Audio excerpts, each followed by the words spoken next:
오늘부터 이제 시간이 되는 대로 믿음으로 산다는 게 뭔가 시리즈로 같이 한번 살펴보려고 합니다.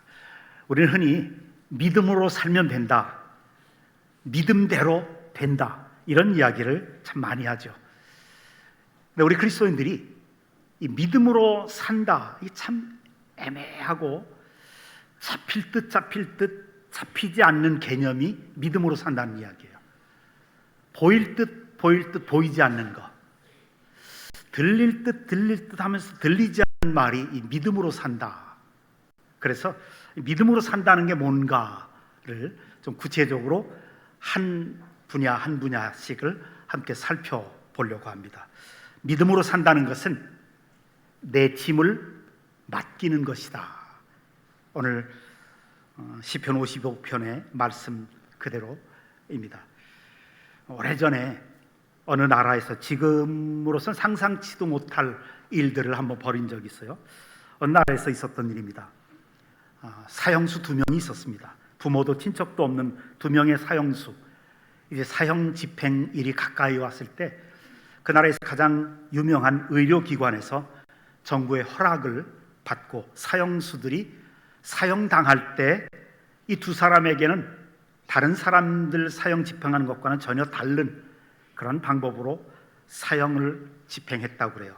그러면서 이제 의료진들이 실험을 했는데, 먼저는 한 사람을 눕혀놓고 그 다음에 흰 가운, 의사 가운 입은 분들이 이제 혈관에다가 주사 바늘을 꼽고 다 준비해놓고 눈을 가렸습니다. 그리고 그 사람 속에서 피를 쭉 뽑습니다. 어느 정도 큰 그릇에다가 피가 다 차면 큰 양동이에다가 하나 따라 붓습니다.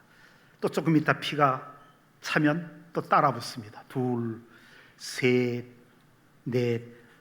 피를 어느 정도를 뽑아야 이 사람이 죽는가를 실험해보는 겁니다. 그래서 5번, 6번, 7번, 8번, 9번 하면서 이 사형수가 파리해져 갑니다. 그리고 10번 하는 순간에, 피를 10번을 뽑는 순간에 이 사형수는 죽었습니다. 근데 2번째 사형수는 그것을 계속 지켜보고 있었습니다. 이제 2번째 사형수 순서가 됐습니다. 다 의사들이 다 장비를 다시 설치하고, 그리고 이제 2번째 사형수에게 혈관에 주사를 꼽았습니다. 그리고 눈을 가렸습니다. 그리고 이제 이 사람에게 피를 뽑기 시작합니다. 1번, 2번, 3번. 점점 이 사형수는 떨면서 고통스러워합니다. 그러면서 5번, 7번, 8번, 9번쯤 되니까 이제 얼굴색이 창백해지고 10번째 10번 하는 순간에 이 2번째 사형수도 죽었습니다. 그런데 의사들이 놀랬던 건 뭐냐면, 실질적으로 첫 번째 사람에게는 피를 뽑았어요. 근데 2번째 사람에게는 피를 뽑지 않고 혈관에 주사바늘만 꽂고 첫 번째 사람 피 뽑을 때 피를 따르는 소리들을 녹음했다가 이 사람에게 틀어준 거예요. 눈을 가렸으니까 안 보이는데, 그런데 8번, 9번, 10번 하면서 그냥 녹음만 들려줬는데 죽은 거예요. 피를 안 뽑았는데도. 거기서 과도한 스트레스, 과도한 근심, 걱정, 두려움이 인간의 삶에 얼마나 치명적인 그런 영향을 주는가를 조사한 연구였습니다. 근심, 걱정, 두려움. 그러면서 결론이 그거예요. 인간의 마음이 평안한 게 얼마나 중요한지 모른다. 여러분, 우리에게 비록 다른 것들이 좀 부족하고 그래도 마음속에 평안이 있고 기쁨이 있으면 행복한 사람입니다. 그러나 반대로 아무리 모든 것들이 다 갖춰져 있고 풍요롭게 살더라도 마음에 평안이 없고 근심, 걱정, 염려, 두려움이 가득 차면 그러면 되는 게 없어요. 불행한 사람이죠. 근심, 걱정, 염려는 마음의 평안을 갉아먹고 건강을 갉아먹고 우리 인간의 행복을 갉아먹는 가장 커다란 요인입니다. 뿐만 아니라 이 근심, 걱정, 염려, 두려움은 믿음을 파괴시키는 가장 중요한 요소입니다. 그래서 잠언 15장 13절 마음의 근심은 심령을 상하게 하느니라. 근심은 마음과 영혼을 파괴시킨다는 이야기예요. 적어도 밤에 잠을 이룰 수 없을 정도까지 염려와 걱정이 가득 차면 뼈가 마르는 거예요. 잠언 17장 22절에 보면 심령의 근심은 뼈를 마르니라 그래요. 건강에 치명적이라는 거예요. 염려하는 것은 그래서 우리의 인생의 적입니다. 건강의 적이고 행복의 적이고 믿음의 적입니다. 그래서 성경을 가만히 연구해 보면 염려하지 마라 라고 하는 말이 명령이 550번이나 나옵니다. 성경에서 가장 많이 나오는 그 표현이 믿음일 것 같죠. 믿음은 500번 정도밖에 안 나와요. 근데 염려하지 말라 이게 550번이나 나옵니다. 그런데 살다 보면 사실 염려하게 되잖아요. 인생은 산 넘어 산이고 강 건너 강입니다. 이 문제 해결하면 다른 문제가 터져요. 아들 문제 해결하면 딸 문제가 또 다가옵니다. 먹고 사는 경제 문제를 해결하면 건강의 문제가 생깁니다. 그게 인생인데 우리가 어떻게 살아가겠습니까? 근심, 걱정, 염려는 그래서 우리가 일생 동안 살아있는 한 계속 다가오는 것입니다. 그것이 인생의 커다란 짐이 되죠. 근데 중요한 것은 우리 말 속담에도 있죠. 걱정도 팔자다. 걱정은 팔자가 아니라 습관이고 체질입니다. 우리가 어떤 문제 놓고 걱정하고 염려하는 것은 당연한 거예요. 능력이 없으니까, 두렵기도 하니까. 그런데 이것이 지속되면 마음의 습관이 됩니다. 마음의 습관이 지속되면, 몇 년 동안 지속되면 걱정 체질이 됩니다. 염려 체질이 돼요. 그래서 아무 일도 아닌데, 별거 아닌데 전화 한 통화 받고 여기 검찰청 무슨 수사관입니다. 그게 걱정되고 두려워서 막 돈을 보내요. 몇 백만 원. 그래서 보이스피싱 당하는 사람들이 우리나라에 얼마나 많습니까? 근심, 걱정 이게 체질이 되면 아무것도 아닌 거 가지고 염려하기 시작해요. 심지어는 우리 아이가 학교 가는데, 손주가 학교 가는데 무슨 일이 있으면 어떡하나, 유괴당하면 어떡하나, 길 건널 때 사고 나면 어떡할까, 별의별 걱정 다 해요. 이게 체질이 돼버리면 그 사람의 마음에는 평안이 없는 거예요.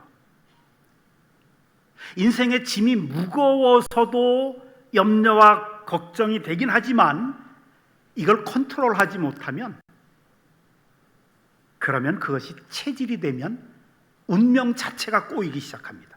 그래서 오늘 본문에 시편 55편 22절에 내 짐을 여호와께 맡기라.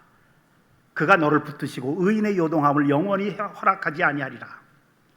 너의 짐을 여호와께 맡기라. 이 맡기라라고 하는 단어는 뭐냐면 그냥 던져버려라는 거예요. 여호와께 던져버려라. 그러면 그분이 너를 붙들어 주시고 인생이 흔들리지 않도록 너를 영원히 지켜줄 것이다.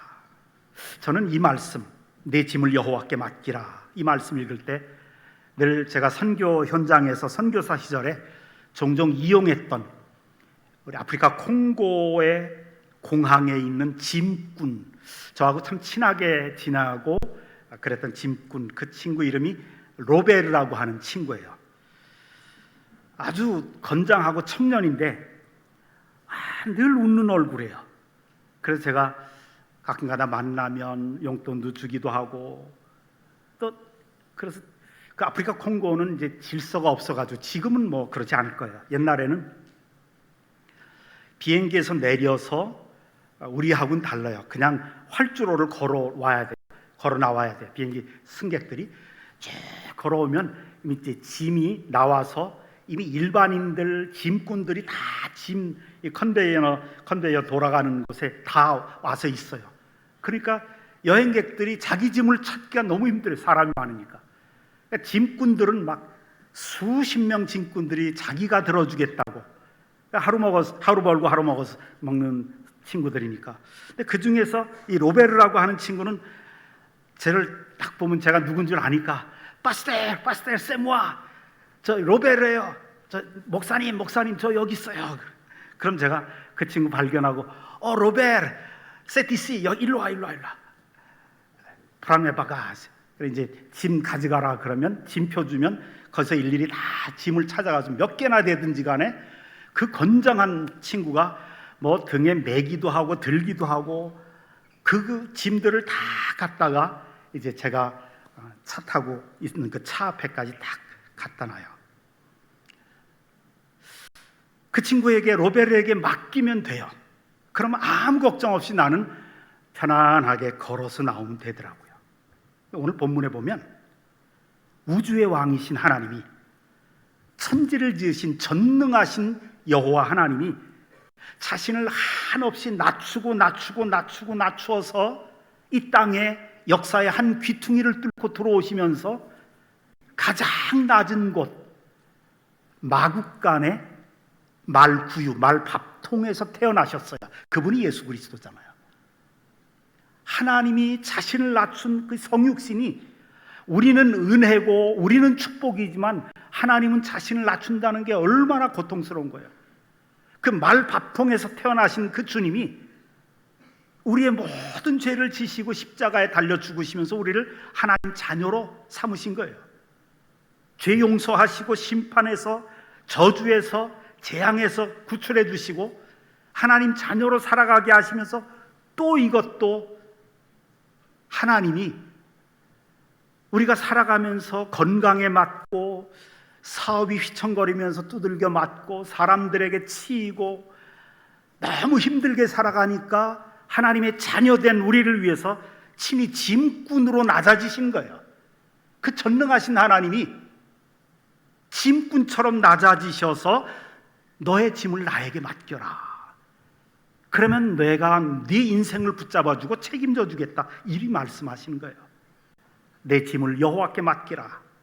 그가 너를 붙드시고 의인의 요동함을 영원히 허락하지 아니하시리라.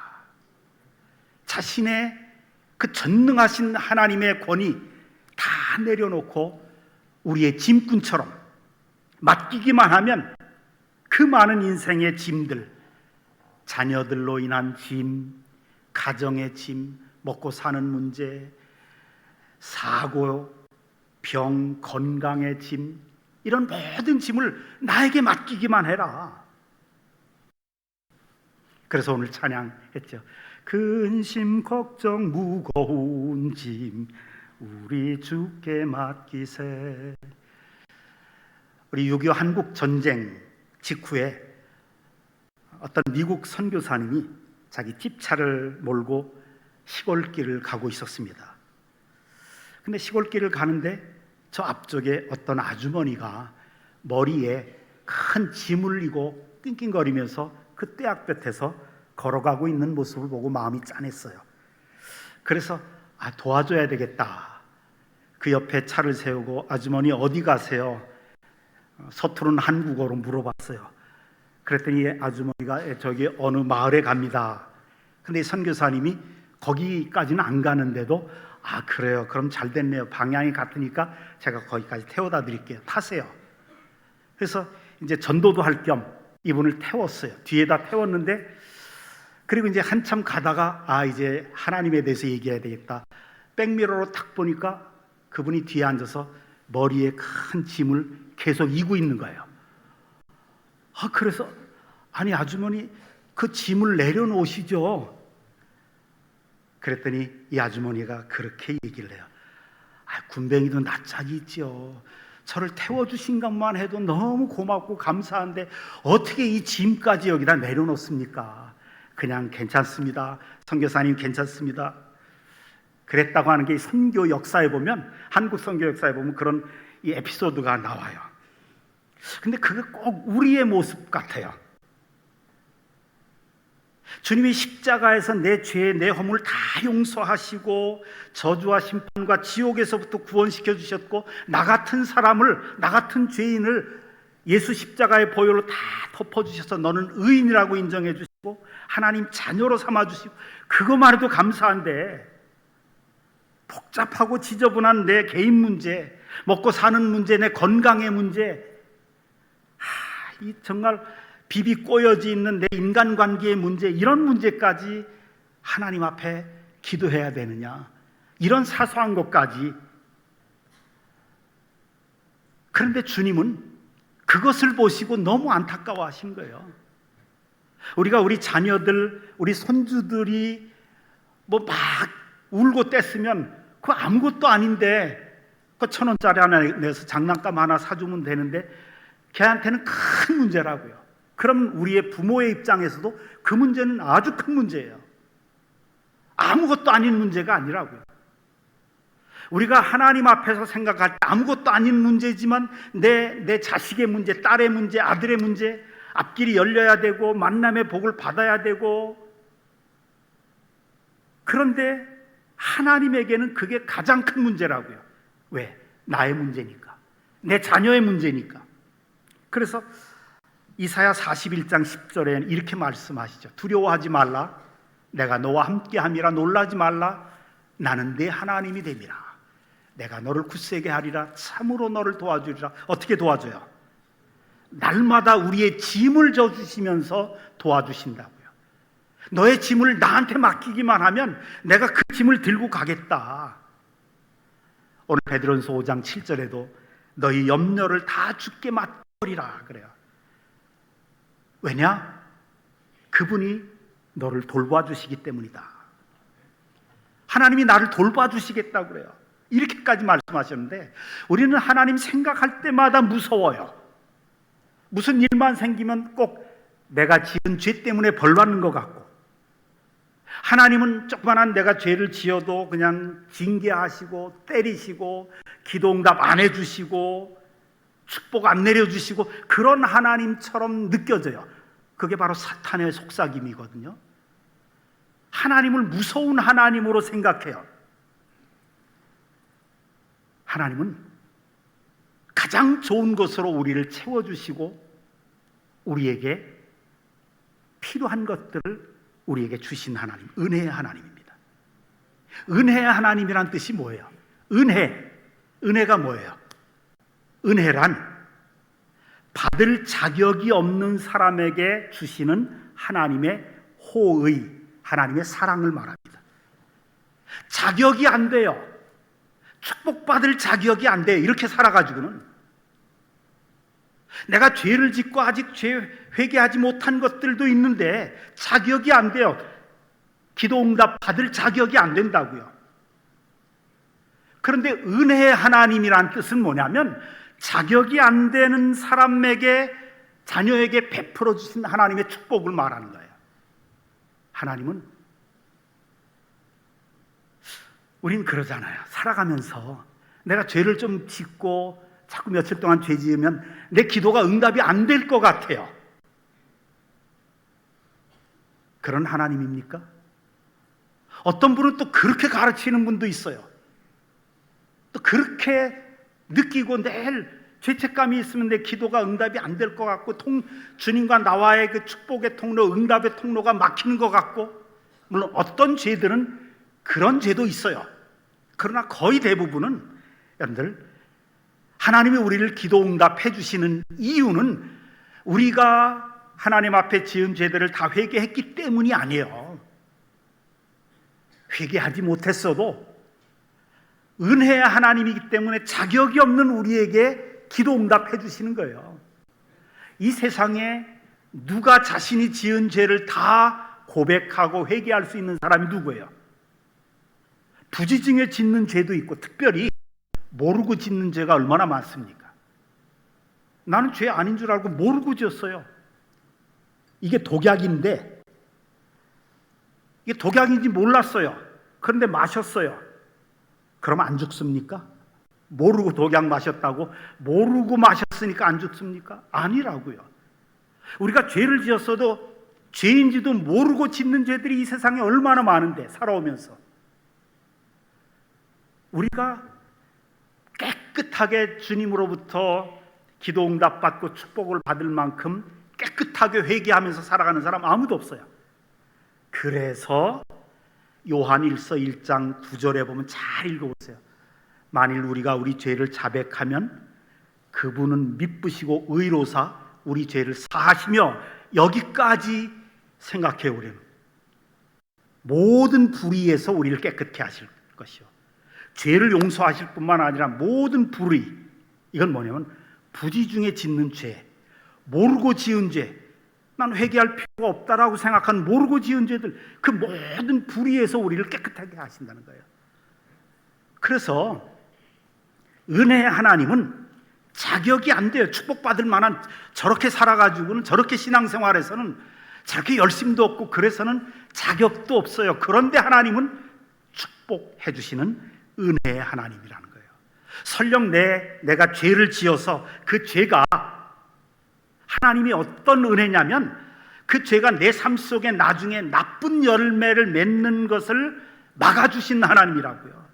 내가 잘못한 것까지도 모든 것을 합력하여 선을 이루도록 이끌어주시는 그 하나님, 유익이 되게 하시고 선이 되게 하시는 좋으신 하나님, 우리를 용서하시고 자격이 없는 우리에게 기도 응답해 주시고, 그리고 축복을 베푸시고 좋은 것으로 채워주시는 그 하나님을 믿으시기를 주님의 이름으로 축원합니다. 은혜를 바라봐야 돼요. 축복해 주실 하나님을 바라봐야 돼요. 나를 위해서 일해 주시는, 날마다 나의 짐을 져주시는 그 하나님, 모든 것이 합력해서 선이 되게 하시는 그 하나님을 바라보면서 감사하고, 그 하나님 바라보면 마음이 편안해져요. 왜요? 하나님이 우리를 벌해 주지 않으세요. 의로우신 하나님은 어디 있냐? 우리를 심판하시는 하나님, 우리 죄를 십자가에서 예수님이 대신 다 받으셨잖아요. 십자가의 보혈 우습게 무시하지 마세요. 십자가의 보혈은 구약, 예수 그리스도께서 이 땅에 오시기 이전에 구약의 모든 사람들과 신약시대 예수님 재림하실 때까지 살아있을 모든 사람의 모든 죄를 다 용서해 놓으신 거예요. 그만큼 십자가의 보혈이 큽니다. 그래서 최후의 심판 때 천국이냐 지옥이냐를 결정할 때, 그때 기준이 예수 그리스도, 너의 모든 죄를 용서해 놓으신 그 예수 그리스도를 너는 어떻게 했느냐, 그거예요. 의로우신 하나님이 우리가 죽을 때까지 지을 모든 죄에 대한 형벌을 다 십자가에, 진노를 다 퍼부으신 거예요. 그래서 우리의 모든 죄가 용서되고 예수 믿으면서도 죄 짓는 자격 없는 우리를 하나님 나라까지 인도하신 거예요. 의인이다라고 그냥 십자가의 보혈 밑에 가렸기 때문에 의인이라고 불러주시는 거예요. 그래서 여러분, 늘 은혜로운 주님을 바라보는 것, 이게 대단히 중요합니다. 주님께서 우리를 이끄시고 주님께서 우리를 책임져 주십니다. 어떻게 주님을 바라봅니까? 주님을 바라보는 가장 좋은 방법은 예배입니다. 감사의 기도를 미리 드리는 겁니다. 말씀을 붙잡고 내 것으로 주장하고 선포하는 것입니다. 전북 지역에 우리나라 가장 유명한 식품회사 회장님이 있었습니다. 아주 지금도 이제 살아계시는데 아주 신실한 장로님이세요.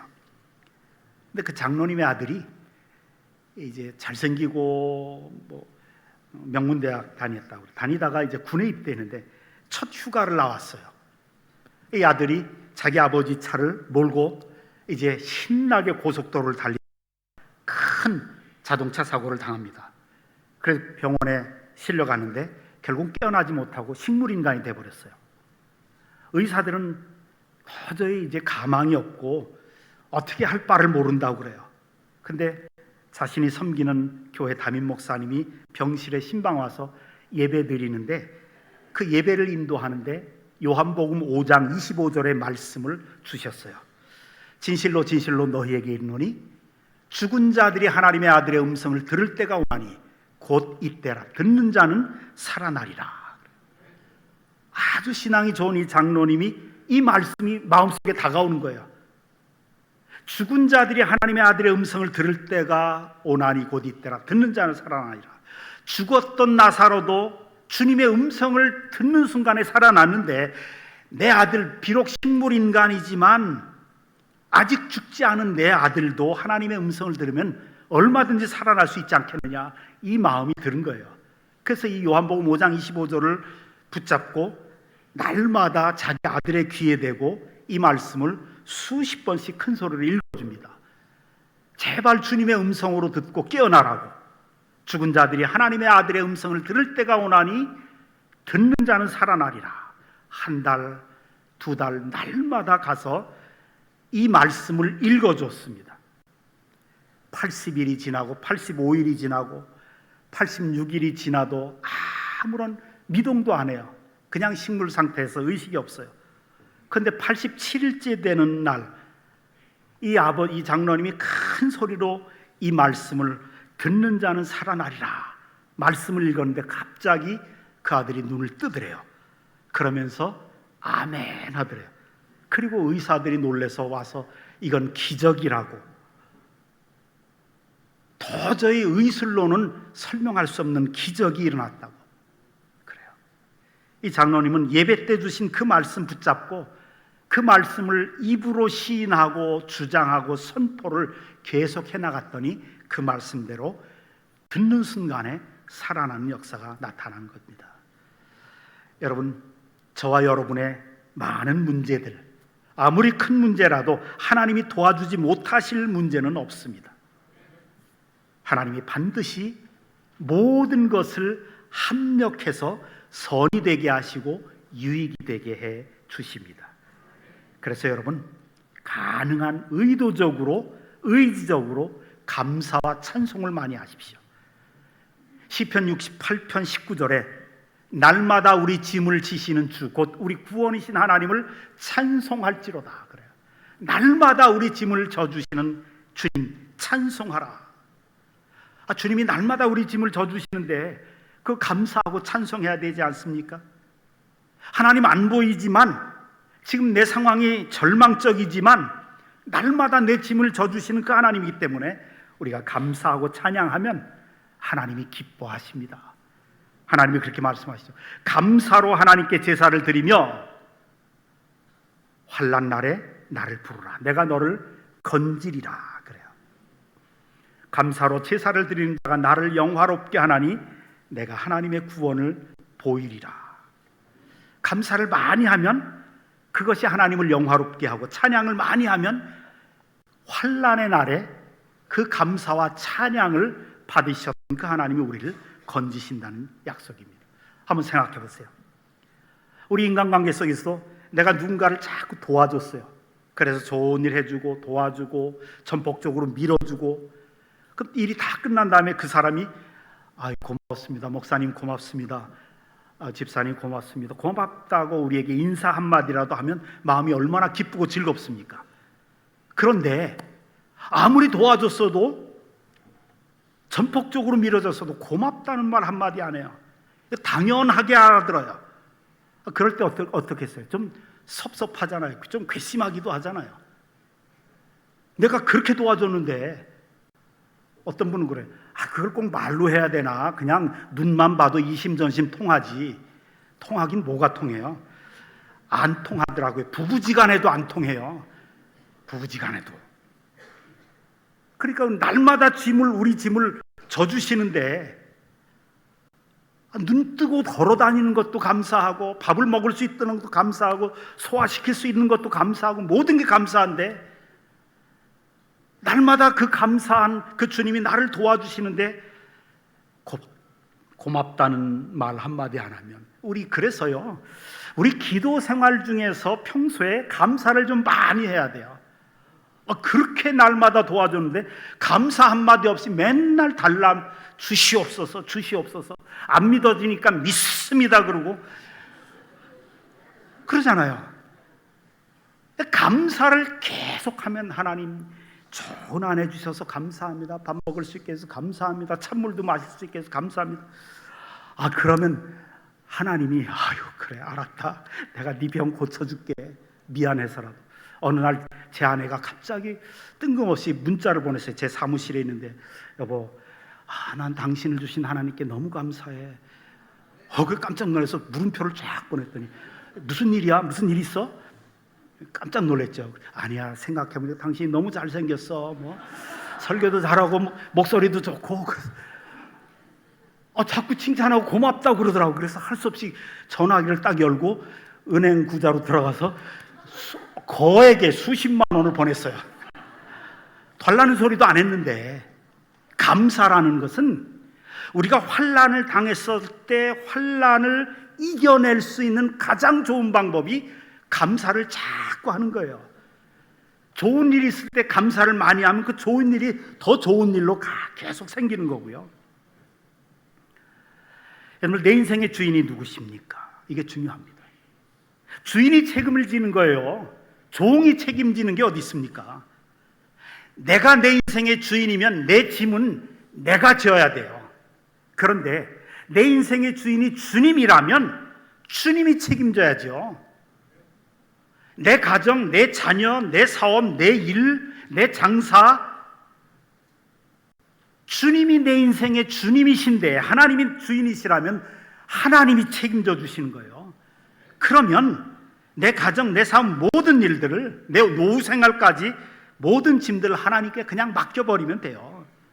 지금도 하나님은 기적을 베푸시고요, 지금도 하나님은 환난 속에서 우리를 구출해 주시고요, 예수님을 나의 구주, 나의 주님으로 믿는다면 하나님이 내 인생의 주인이십니다. 그렇다면 주님 앞에 이렇게 고백해야 돼요. 주님, 내 주님께 모든 거 맡깁니다. 주님이 내 인생의 주인이시기에 내가 죽든지 살든지, 흥하든지 망하든지, 형통하든지 실패하든지, 건강하든지 병들든지 난 주님만 높이며 살겠습니다.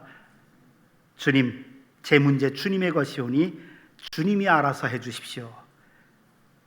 그렇게 주님 앞에 맡기고 감사하며 나가면, 찬양하면서 나가면 주님께서 여러분을 책임져 주시고 주님께서 해결해 주실 것입니다. 오늘 아침 주신 성경 말씀, 내 짐을 여호와께 맡기라. 그가 너를 붙드시고 의인의 요동함을 영원히 허락하지 아니하시리로다. 이 말씀이 저와 여러분 우리 모두의 삶 속에 그대로 이루어지고 성취되어지기를 주님의 이름으로 축원합니다. 아버지 하나님, 하나님이 우리 인생의 주인이시고 우리의 모든